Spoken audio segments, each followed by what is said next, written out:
kukaribisha katika kipindi zetu za siri ya msamaha wa dhambi, ukiletewa na Pastor Ibrahim kutoka kanisa ya Righteousness of God Ministry. Na maandiko inasema, heri mtu yule asiyekwenda katika shauri la wasio haki, wala akusimama katika njia ya wakosaji, bali sheria ya Bwana ndiyo impendezaye. Na atakuwa kama mti uliopandwa kando kando ya vijito vya maji, ambao huzaa matunda yake wakati wake, na lolote ufanyalo litafanikiwa.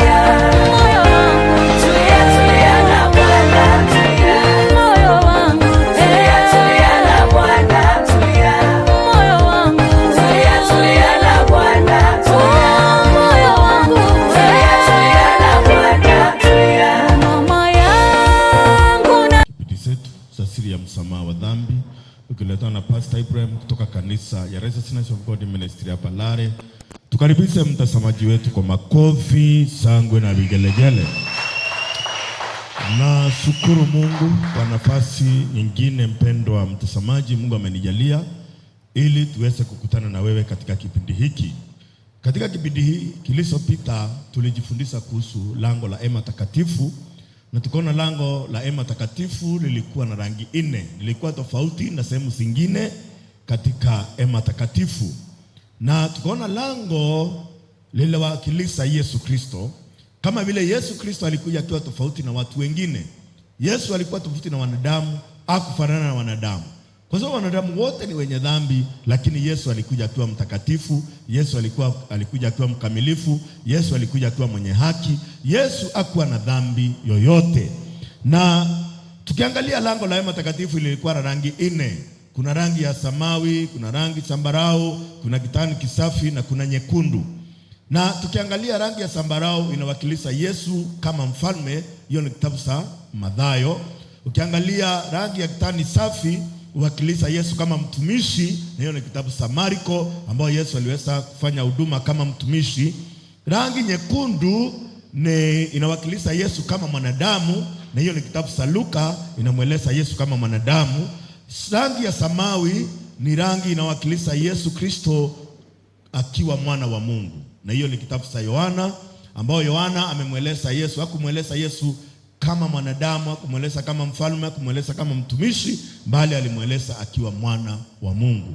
Na ndio kitabu cha Yohana sura ya 1 mstari wa 1 inaanza ikisema, hapo mwanzo kulikuweko na neno, na neno alikuwa kwa Mungu, na neno alikuwa Mungu.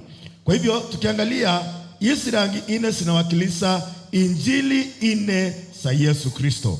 Na kila injili inamweleza Yesu, inamweleza kama Mathayo anamweleza Yesu kama mfalme, na kama ni ukisoma kitabu kama Marko anamweleza Yesu kama nani? Kama mtumishi. Na ukiangalia pia Luka anamweleza kama mwanadamu, na ukiangalia Yohana anamweleza kama mwana wa Mungu. Na ndio maandiko inasema kitabu cha Yohana sura ya 1 mstari wa 1, hapo mwanzo kulikuweko na neno, na neno alikuweko kwa Mungu, na neno alikuwa Mungu. Na pia tukisindi kuangalia kitabu cha Yohana sura ya 1 mstari wa 14 nasema, naye neno akafanyika mwili, tukaona utukufu kama utukufu wa mwana wa pekee, amejaa neema na kweli. Kwa nini neno alifanyika mwili? Alifanyika mwili kulingana na kitabu cha Warumi 8 mstari wa 3. Maandiko yanasema, yale yasiyowezekana kwa sheria kwa sababu ya udhaifu katika mwili, Mungu mwenyewe alituma mwanao kwa mfano wa mwili, ili hukumu dhambi katika mwili.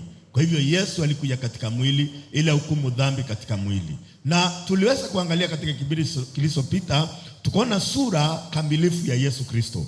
Kabla tusome sura ya Yesu Kristo, hebu tusome lango bila lilitengenezwa.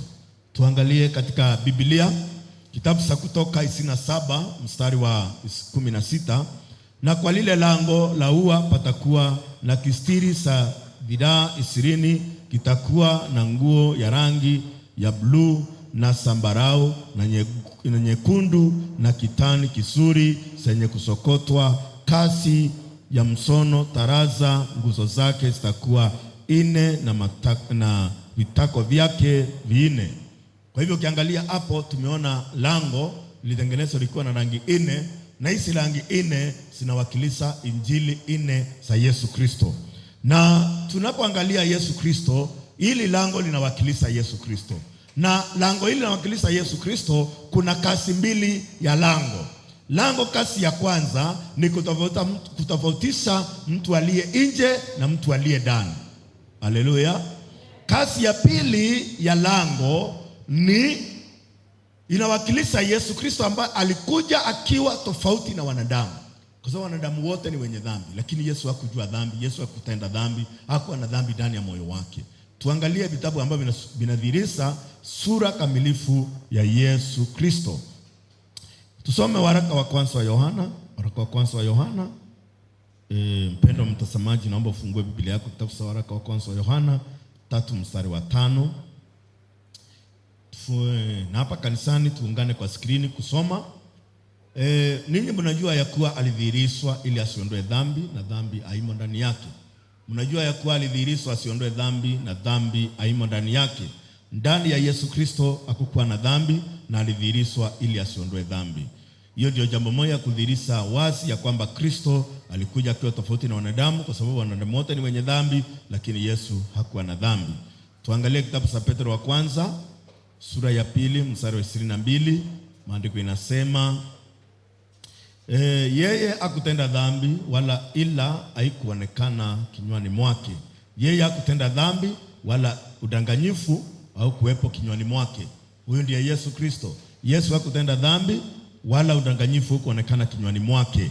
Ndio hiyo neno linadhibitisha wazi ya kwamba Yesu alikuwa tofauti na wanadamu, kwa sababu wanadamu wote ni wenye dhambi na wanatenda dhambi, lakini Yesu ni mtakatifu, Yesu ni mwenye haki. Yesu hakutenda dhambi, wala udanganyifu kuonekana kinywani mwake. Tuangalie sura tena ya Yesu Kristo kulingana na kitabu cha Wakorintho wa pili 5 mstari wa 21. Tuone sura ya Yesu Kristo bila maandiko inaeleza. Yeye hakujua dhambi, lakini yeye asiyejua dhambi alimfanya dhambi kwa ajili yetu, ili sisi tupate kuwa haki ya Mungu katika yeye. Yeye asiyejua dhambi alimfanya dhambi ili sisi tupate kuwa haki ya Mungu katika yeye. Kwa hivyo Yesu hakujua dhambi, hakutenda dhambi, hakuwa na dhambi yoyote, lakini maandiko inasema alifanywa dhambi ili sisi tupate kuwa haki ya Mungu katika yeye. Hii ni sura ya Yesu Kristo ili tuweze kuelewa Yesu alikuwa tofauti na wanadamu wengine. Yesu alikuwa tofauti kabisa na wanadamu wote waliozaliwa na mwanaume na mwanamke. Yesu hakuzaliwa na mbegu ya mwanaume. Yesu ni neno liliumbika ndani ya Maria, na Mariamu akaambiwa utazaa mwana na jina lake ataitwa Yesu, ndiye atakayeokoa watu wake na dhambi zao. Na maandiko inasema ataitwa mwana wa aliye juu, ataitwa mwana wa Maria, ataitwa mwana wa aliye juu. Na tukiangalia Biblia bila inasema katika kitabu cha Waebrania, bado inasindi kudhihirisha wazi sura kamilifu ya Yesu Kristo. Waebrania sura ya 4 mstari wa 15, kwa kuwa hamna kuhani mkuu asiyeweza kushughuliana nasi katika mambo yetu ya udhaifu, bali yeye alijaribiwa sawasawa na sisi katika mambo yote bila kufanya dhambi. Kila kuhani alishughuliana nasi katika mambo yetu ya udhaifu, kwa sababu kuhani aliyechaguliwa kutoka wanadamu alichaguliwa asimamie watu mambo yanayohusu Mungu, atoe dhabihu kwa ajili ya dhambi, kwa sababu hata yeye mwenyewe alikuwa katika hiyo hali ya dhambi. Lakini maandiko inasema Yesu alijaribiwa sawasawa na sisi katika mambo yote bila kufanya dhambi. Kwa nini hakufanya dhambi? Hakuwa na dhambi ndani yake, kulingana na kitabu cha waraka wa kwanza wa Yohana 3 mstari wa 5. Maandiko inasema alidhihirishwa ili asiondoe dhambi, na dhambi haimo ndani yake. Kwa hivyo alijaribiwa bila kutenda dhambi, kwa sababu dhambi haimo ndani yake. Tuangalie Waebrania 7 mstari wa 26. Tuone vile Biblia inasema kuhusiana na Yesu Kristo. Maana inatupasa sisi tuwe na kuhani mkuu wa namna hii, aliye mtakatifu, asiyekuwa na uovu, asiyekuwa na waa lolote, aliyetengwa na wakosaji, aliyekuwa juu kuliko mbingu. Maandiko inasema inatupasa tuwe na kuhani mkuu wa namna hii, aliye mtakatifu, asiyekuwa na uovu, asiyekuwa na waa lolote, aliyetengwa na wakosaji. Kwa hivyo Yesu alikuwa mtakatifu. Yesu hakuwa na uovu wowote, hakuwa na dhambi yoyote. Yesu alikuwa mtakatifu. Na ndio maandiko inasema Yesu alikuwa tofauti. Hata kutembea kwake, hata bila alitembea, hakutembea kama wanadamu. Wanadamu wanatembea kwa kuona, lakini yeye alitembea kwa imani. Na ndio maandiko inasema katika kitabu cha Wakorintho wa pili sura ya 5 mstari wa 7, maana tunaenda kwa imani, si kwa kuona. Kwa hivyo Yesu alitembea kwa imani, hakutembea kama wanadamu. Wanadamu wanatembea wakiona shida, wakiona mangumu, wakiona dhambi, lakini Yesu hakutembea akiona mangumu, shida na dhambi. Alitembea kwa imani.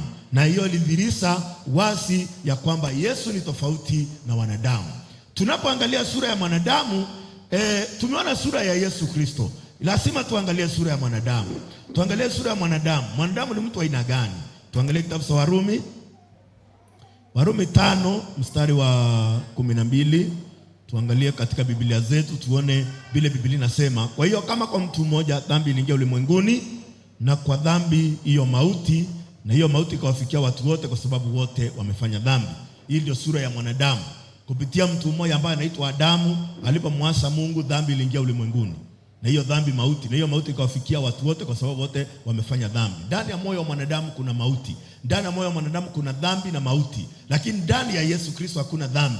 Ndani ya Yesu Kristo kuna uzima. Na ndio maandiko inasema, kwa maana jinsi hii Mungu aliupenda ulimwengu hata akatoa mwana wake wa pekee, ili kila mtu amwaminie asipotee, mbali awe na uzima wa milele. Kwa sababu Yesu ndani yake kuna uzima wa milele. Na ukiangalia katika kitabu cha Yohana 5 mstari wa 26 inasema, kama vile Baba alivyo na uzima nafsini mwake, alimpa mwana kuwa na uzima nafsini mwake. Baba ako na uzima na mwana ana uzima. Uzima ulio ndani ya mwana tunaweza kupokea namna gani ambao sisi hatuna uzima? Ndani yetu kuna mauti, ndani yetu kuna dhambi. Kwa hivyo Yesu naye amekuja akiwa mtakatifu, akiwa mwenye haki, ana dhambi yoyote, ndani yake akiwa na uzima. Kama vile maandiko inasema, kama vile Baba alivyo na uzima nafsini mwake, amempa mwana kuwa na uzima nafsini mwake.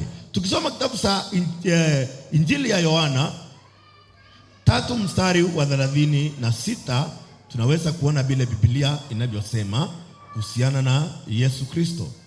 Maandiko inasema, amwaminie mwana ana uzima wa milele. Asiyemwamini mwana hataona uzima, bali ghadhabu ya Mungu itamkalia. Amwaminie mwana ana uzima wa milele. Asiyemwamini mwana hataona uzima, bali ghadhabu ya Mungu itamkalia.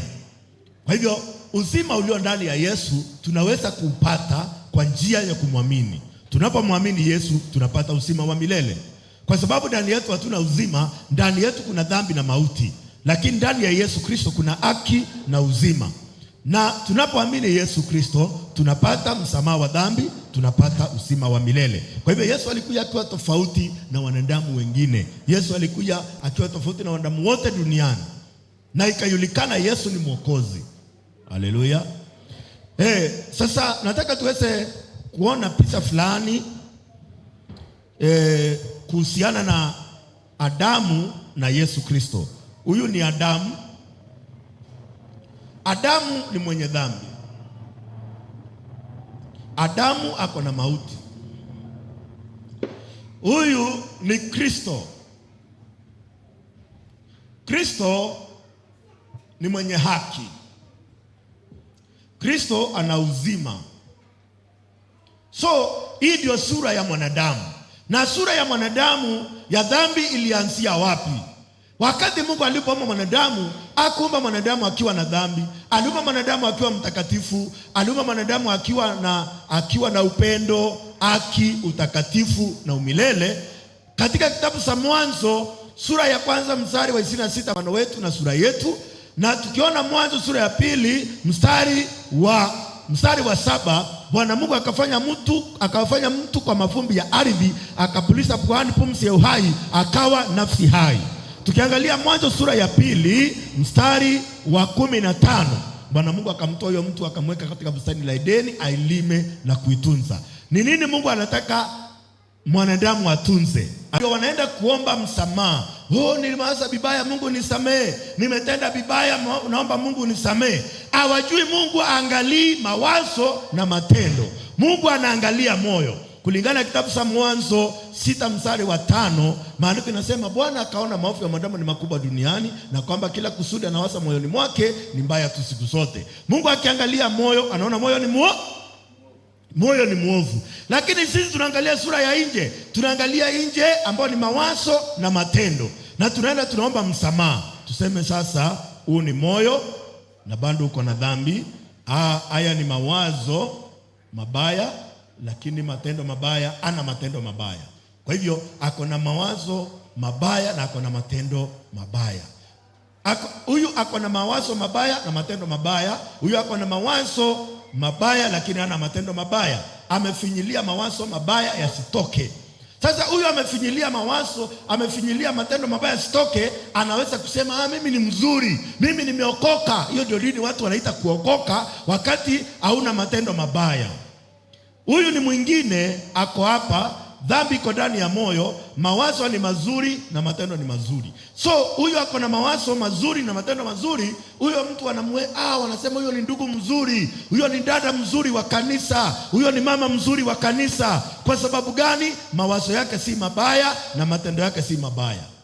Lakini elewa vizuri, Mungu angalii mawazo na matendo. Mungu anaangalia hapa, anaangalia moyo. Anapoangalia moyo, anasema moyo kuna dhambi. Na Mungu anadhihirisha ghadhabu yake kuhukumu dhambi iliyo ndani ya moyo. Kitabu cha Samueli wa kwanza 16 mstari wa 7, maandiko inasema Bwana angalii kama binadamu angaliavyo. Maana binadamu angalia sura ya nje, lakini Bwana utasama moyo. Wakati Mungu anapotazama moyo wa mwanadamu, anasema moyo wa mwanadamu ni mwovu. Mungu anapotazama moyo, nataka muangalie Biblia, vitabu ambavyo Mungu anazungumzia kuhusu moyo. Kitabu cha Mwanzo 6 mstari wa 5. Bwana akaona maovu ya mwanadamu ni makubwa duniani, na kwamba kila kusudi analowaza moyoni mwake ni mbaya tu siku zote. Mwanzo 8 mstari wa 21. Bwana Mungu akasikia harufu ya kuridhisha, akasema salani si tena kwa sababu ya mwanadamu, kwa sababu mawazo ya moyo wa mwanadamu ni mabaya kutoka ujanani. Mungu anaangalia moyo. Kiangalia kitabu cha Yeremia 17 mstari wa 1. Dhambi ya Yuda imeandikwa kwa kalamu ya suma na kwa insi ya almasi, imesorwa katika pembe za madhabahu zenu na katika kibao cha moyo, katika kibao cha moyo. Dhambi imeandikwa katika kibao cha moyo. Alafu kiangalia Yeremia 17 mstari wa 9, moyo huwa mdanganyifu kuliko vitu vyote, una ugonjwa wa kufisa, nani awezaye kujua? Moyo ni mdanganyifu. Moyo wetu ni mdanganyifu. Wakati dhambi iliingia ndani ya moyo, ilidanganya moyo wetu. Na ndio maandiko inasema, Mungu akasema moyo ni mdanganyifu kuliko vitu vyote na una ugonjwa wa kufisa. Tukiangalia tena neno ambalo linasema, inaongea kuhusu moyo. Marko 7 mstari wa 6. Marko 7 mstari wa 6, maandiko inasema, Isaya alitabiri vyema juu yenu, ya kuwa mnaniheshimu na midomo yenu, lakini mioyo yenu iko mbali nami. Moyo wa mwanadamu ulienda mbali na Mungu. Dhambi ilipoingia kati ya mwanadamu na Mungu, moyo wa mwanadamu ulienda mbali na Mungu, na ikawa Mungu na mwanadamu wako mbali kwa sababu ya dhambi. Dhambi ilipoingia iliweza kutenganisha mwanadamu na Mungu, ikawa Mungu na mwanadamu wako mbali kwa sababu ya dhambi.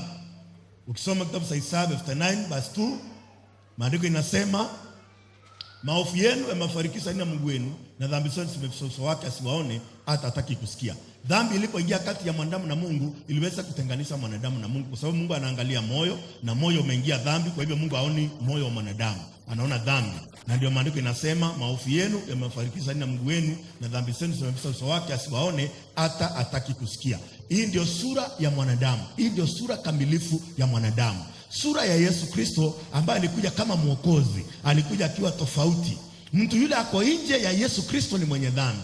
Mtu yule ameshaingia ndani ya Yesu Kristo, Yesu Kristo anachukua dhambi zake. Kwa nini watu wanaishi kusema wao ni wenye dhambi? Watu wanaishi kusema wao ni wenye dhambi kwa sababu wako nje ya Yesu Kristo. Ukitaka kujua kama uko nje ama uko ndani, wale wako nje wanahukumiwa, wale wako ndani hawahukumiwi. Hebu tuangalie Biblia, kitabu cha Yohana. Kitabu cha Yohana 3 mstari wa 18. Mpendwa mtazamaji, fungua Biblia yako. Amwaminie mwana yuna uzima wa milele, asiyemwamini mwana 18. Injili ya Yohana 3 mstari wa 18. Amwaminie yeye ahukumiwi, asiyemwamini amekwisha kuhukumiwa, kwa sababu hakuliamini jina la mwana pekee wa Mungu. Aaminie ahukumiwi. Kwa nini unahukumiwa? Kwa nini kuna hukumu? Kwa nini kuna hukumu ndani ya moyo wako? Uko nje ya Yesu Kristo. Yule ambaye ako nje ya Yesu Kristo kuna hukumu. Yule ako ndani ya Yesu Kristo hakuna hukumu. Tuangalie kitabu cha Warumi. Warumi 8 mstari wa kwanza. Warumi ni 8 mstari wa kwanza. Basi sasa hakuna hukumu ya adhabu juu ya walio katika Kristo Yesu. Hakuna hukumu ya adhabu juu ya walio katika Kristo Yesu. Wale wako ndani ya Yesu Kristo hakuna hukumu. Kwa nini kuna hukumu ya dhambi ndani ya moyo wako? Kwa sababu hauna Yesu Kristo. Wale wameshaingia ndani ya Yesu Kristo, dhambi yao Yesu ameshaihukumu, kwa hivyo hawana hukumu kwa sababu dhambi yao imeshahukumiwa. Kile kina hukumu moyo wako ni dhambi. Lakini kama umeingia ndani ya Yesu Kristo, hakuna hukumu. Tuangalie Yohana 15 mstari wa 3. Maandiko inasema, ninyi mmekuwa safi kwa sababu ya lile neno niliwaambia, kaeni ndani yangu nami ndani yenu, kama vile tawi lisivyoweza kuzaa peke yake lisipokaa ndani ya mzabibu, kadhalika nanyi hamwezi msipokaa ndani yangu. Kwa hivyo hapa Yesu anatufundisha kukaa ndani yake. Mmekuwa safi kwa sababu ya lile neno niliwaambia, kaeni ndani yangu nami ndani yenu. Mtu yule ameshaingia ndani ya Yesu Kristo ana hukumu. Ukitaka kujua kama uko nje ama uko ndani, ni hukumu iliyo ndani ya moyo wako. Na hukumu iliyo ndani ya moyo wako ni hukumu ya dhambi. Unajihukumu kwa sababu uko na dhambi.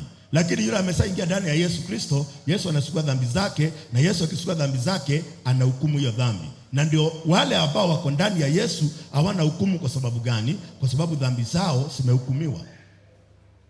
Dhambi yako imehukumiwa, na Yesu alipokuja alisukua dhambi. Unaingia ndani ya Yesu, Yesu anachukua dhambi zako. Anapochukua dhambi zako, anahukumu dhambi zako. Anapohukumu dhambi zako, unabaki hauna hukumu.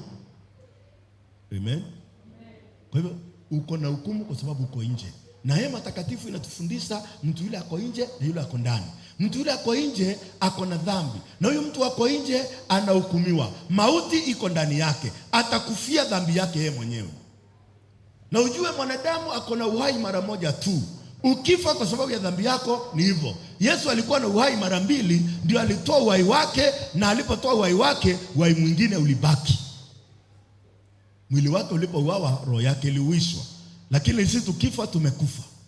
Mungu aliangalia akaona hatuna uwezo wa kulipia dhambi, akatoa mwana wake wa pekee, akakuja akafia dhambi yangu. Haleluya. Amen.